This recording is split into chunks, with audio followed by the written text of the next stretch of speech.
America ने जयशंकर से बोला आप बहुत अच्छे हैं लेकिन सुषमा जी बहुत बेकार थी। दोस्तों, आप सभी को हम बता दें कि एस जयशंकर से पहले भारत की विदेश मंत्री सुषमा स्वराज थी।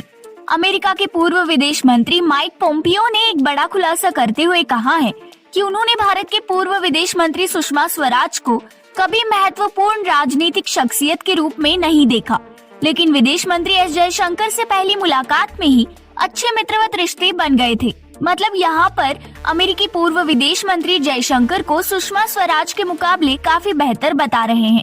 अपनी नई किताब में पोम्पियो ने सुषमा स्वराज को उपहासजनक शब्दों में वर्णित किया है और उनके बारे में आम भाषा के उपहासजनक शब्द जैसे नासमझ आदि का भी प्रयोग किया है। एक सच्चा भारतीय कभी भी ये सब सुनकर बर्दाश्त नहीं करेगा। आखिर कैसे कोई हमारे पूर्व विदेश मंत्री को उल्टा पुल्टा कह सकता है। सुषमा स्वराज भारत की शेरनी थी और उन्होंने भारत माता के लिए काम करते करते अपने प्राण दे दिए। आखिर हमारे आदरणीय मंत्री के बारे में अमेरिका ऐसे कैसे कह सकता है। इस पर मोदी जी को तुरंत एक्शन लेनी चाहिए। आपको बता दें कि सुषमा स्वराज नरेंद्र मोदी की सरकार के पहले कार्यकाल मई 2014 से मई 2019 तक भारत की विदेश मंत्री रही थी। अगस्त 2019 में उनका निधन हो गया था, जिसके बाद विदेश मंत्रालय का काम मोदी ने जयशंकर को दिया था। पोम्पियो ने अपनी किताब में लिखा है कि मेरे कार्यकाल के दौरान सुषमा स्वराज मेरे लिए भारतीय विदेश नीति टीम में महत्वपूर्ण शख्सियत नहीं थी। इसके बजाय मैंने प्रधानमंत्री नरेंद्र मोदी के करीबी और विश्वास पात्र राष्ट्रीय सुरक्षा सलाहकार अजीत डोभाल के साथ और अधिक निकटता से काम किया। इस अमेरिकी मंत्री ने हमारे पूर्व विदेश मंत्री सुषमा जी को ज्यादा वैल्यू नहीं दिया, बल्कि हमारे सुरक्षा सलाहकार अजीत डोभाल को ज्यादा वैल्यू दिया था। इस तरह से ये अमेरिकी मंत्री भारत के लोकतंत्र पर हमला करने की कोशिश कर रहा था। अमेरिका वाले आज भी पाकिस्तान के लोकतांत्रिक सरकार के बदले उनकी सेना से ज्यादा बातचीत करते हैं। तो हम पूछना चाहते हैं कि क्या ट्रम्प के शासनकाल में अमेरिका भारत के अंदर आर्मी रूल स्थापित करना चाहता था। आखिर पूर्व विदेश मंत्री सुषमा जी से बातचीत करने में क्या परेशानी थी। उस वक्त के अमेरिकी राष्ट्रपति डोनाल्ड ट्रम्प के विश्वास पात्र पोम्पियो 2017 से 2018 तक उनके प्रशासन में CIA निदेशक थे और फिर 2018 से 2021 तक विदेश मंत्री रहे। इसीलिए उन्होंने सुषमा स्वराज और जयशंकर दोनों के साथ बारी बारी से काम किया है, जिसमें इनको सुषमा स्वराज के साथ काम करने में मजा नहीं आया, लेकिन जयशंकर के साथ काम करने में बहुत मजा आया। उन्होंने कहा मेरे दूसरे भारतीय समकक्ष सुब्रमण्यम जयशंकर थे। मई 2019 में हमने जयशंकर का भारत के नए विदेश मंत्री के रूप में स्वागत किया।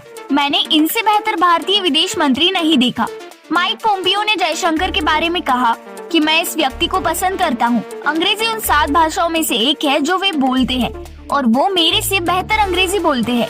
जानकारी के लिए आपको बताते चले कि पोम्पियो 2024 के राष्ट्रपति चुनाव लड़ने की संभावना तलाश रहे हैं और इसलिए वे भारत में सुषमा जी के बारे में अनाप शनाप कहकर विवाद फैलाकर पॉपुलैरिटी गेन करना चाह रहे हैं, ऐसा कुछ लोगों का मानना है। पोम्पियो ने जयशंकर को प्रोफेशनल, रीजनल, ओन बॉस तथा अपने देश के बड़े रक्षक के तौर पर वर्णित किया है। उन्होंने कहा जयशंकर से मिलने के बाद हम फौरन दोस्त बन गए। उन्होंने किताब में लिखा है कि जब मैं जयशंकर से पहली बार मिला था तो मैंने कूटनीति के अंदाज में सुषमा स्वराज के बारे में उनसे कहा था कि मैं सुषमा जी के साथ काम करने में असहज महसूस कर रहा था। पोम्पियो के दावों पर टिप्पणी करते हुए जयशंकर ने कहा कि मैंने मंत्री पोम्पियो की किताब में श्रीमती सुषमा स्वराज जी का जिक्र करने वाला एक अंश देखा है। मैंने हमेशा उनका बहुत सम्मान किया और उनके साथ मेरे बेहद करीबी और मधुर संबंध थे। मैं उनके लिए इस्तेमाल की जाने वाली अपमानजनक शब्दावली की निंदा करता हूँ। पोम्पियो ने अपनी किताब में ये भी कहा है कि अमेरिका द्वारा भारत की उपेक्षा करना दोनों पक्षों की दशकों पुरानी विफलता थी।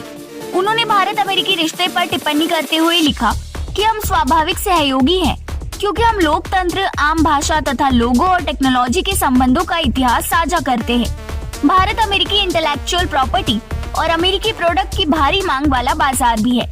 इसके अलावा साउथ एशिया में इसकी रणनीतिक स्थिति की वजह से मैंने चीनी आक्रामकता का मुकाबला करने के लिए भारत को अपनी कूटनीति का आधार बनाया।